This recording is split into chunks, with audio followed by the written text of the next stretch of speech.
Hello folks, Dustin Zarni here, Democratic Elections Commissioner for Onondaga County, and welcome to Commissioner in the Car. Today is Wednesday, November 22nd. It's my only content update this week because it is Thanksgiving tomorrow. And so this is my Thanksgiving Eve update of where the election stands. And we're actually, in pretty good shape here. As you may know, that we have we have proceeded on to the hand count for the 4 close races. That will start on Tuesday. The reason we didn't start it right away is you have to actually give time for all absentees to come in. There are still some absentees and that can come in, and now there's usually a lot of confusion about that.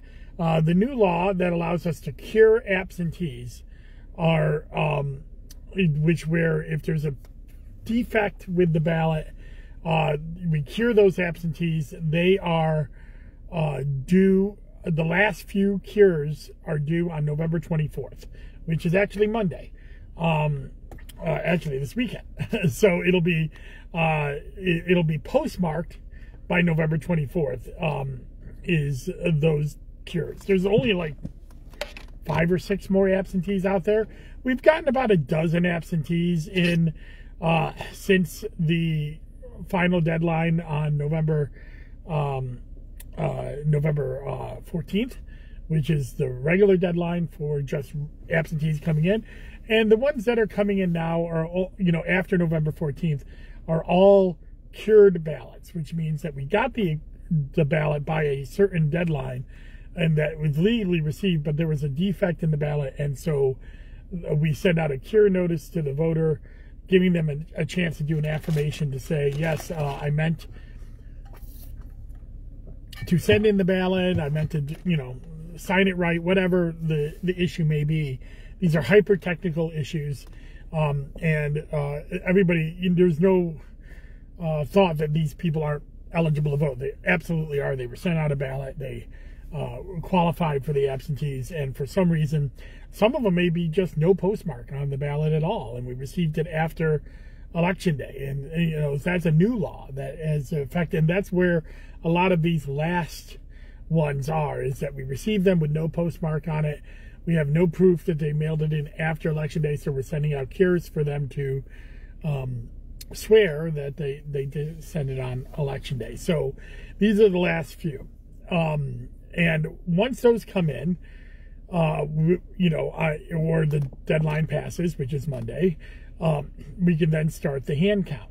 But in the meantime, we needed all this time to sort the 91,000 ballots that we are going to have to hand count. Just a recap, we're going to have to hand count 4 different races. That's the county clerk race, which is currently Emily Essie, Democrat, is leading Lisa Dell, Republican and incumbent, by 303 votes, and out of 91,000 votes cast. So that will be hand counted, and that's including all the absentees that have come in since November 14th, and since Election Day. So we are, that 303 number has stayed, about the same. I think it was down at 301 at one point, and now it's back up to 303. That is where we will start on Tuesday. The 3 other races, which are kind of small, is the Camillus Ward 3. The Democrat is trailing the incumbent Republican there by 9 votes. Now, these are much smaller races, only, several hundred votes as opposed to 91,000.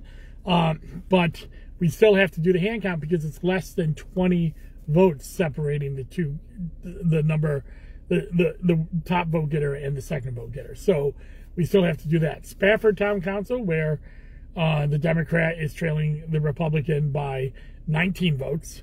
And Solvay Village Ward, where the Democrat leads the Republican by 12 votes. So, these races are pretty evenly split. You have 2 Democrats in the lead, overtaking Republican incumbents, 2 Democrats trailing Republican incumbents, So this is, it's going to be a pretty, evenly split hand count. Now, there shouldn't be any expectation that the hand count is going to make a major difference.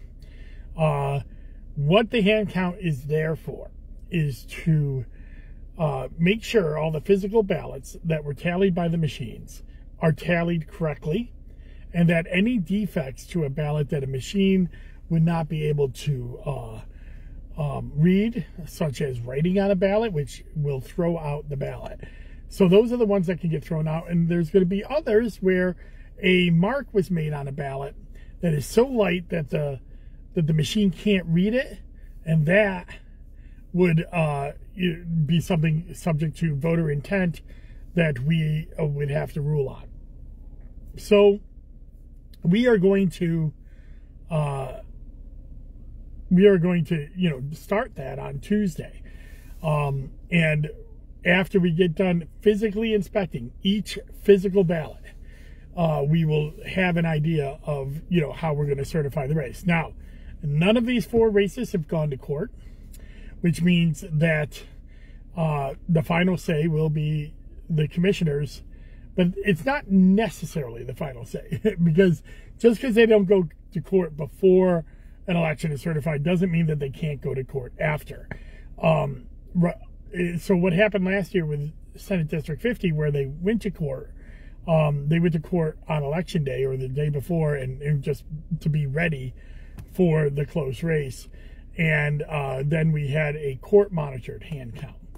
Now, we're doing everything that we did in the court-monitored hand count because it was good practice for us. We had about, 96,000 ballots that we had to recount last year. We're doing 91,000 ballots.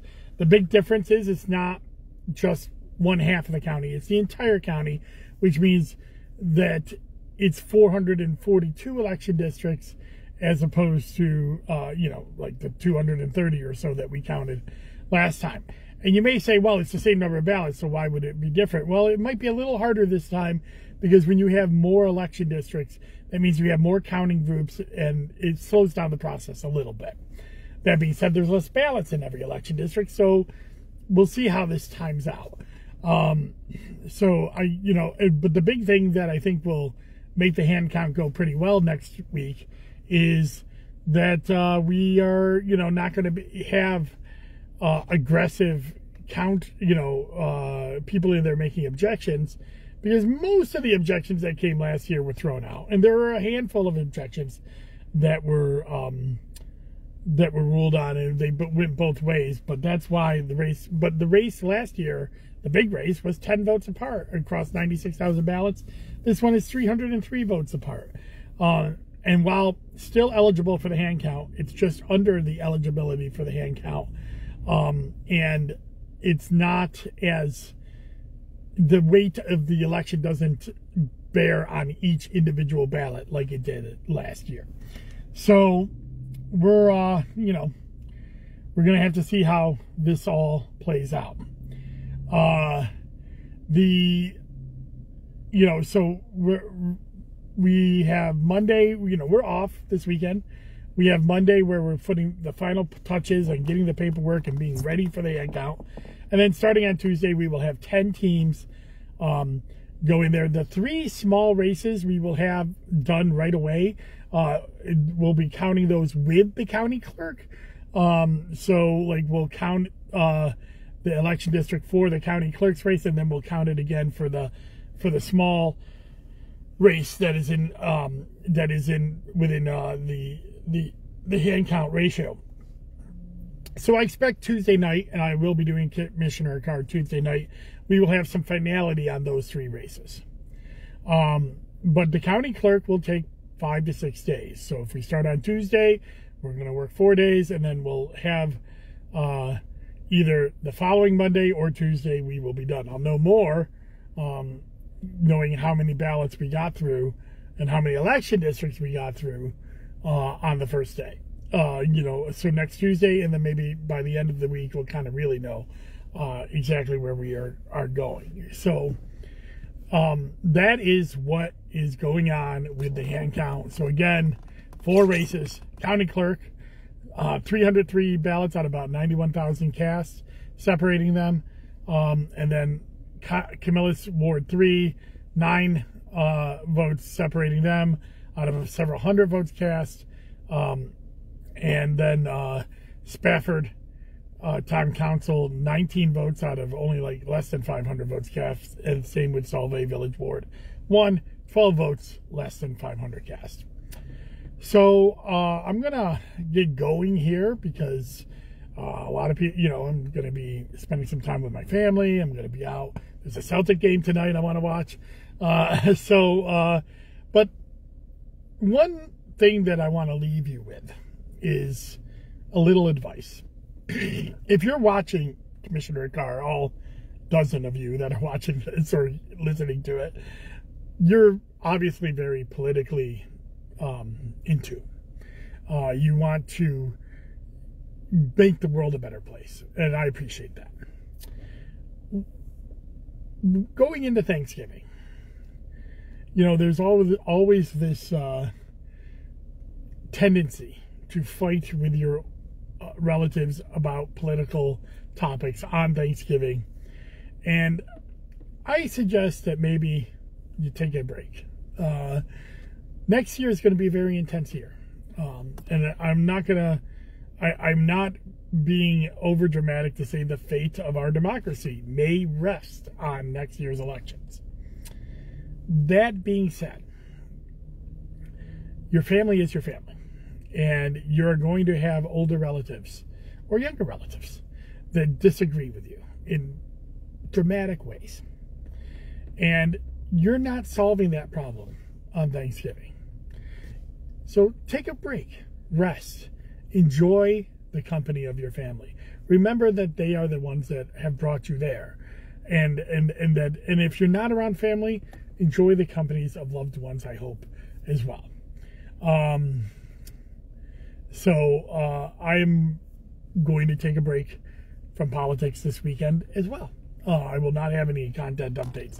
And to my good friend David, who's asking all kinds of political questions in the chat, I'm taking a break from those right now too, because I just want to end this on the spirit of Thanksgiving, and know that, you know, I'm very thankful to the staff at the Board of Elections.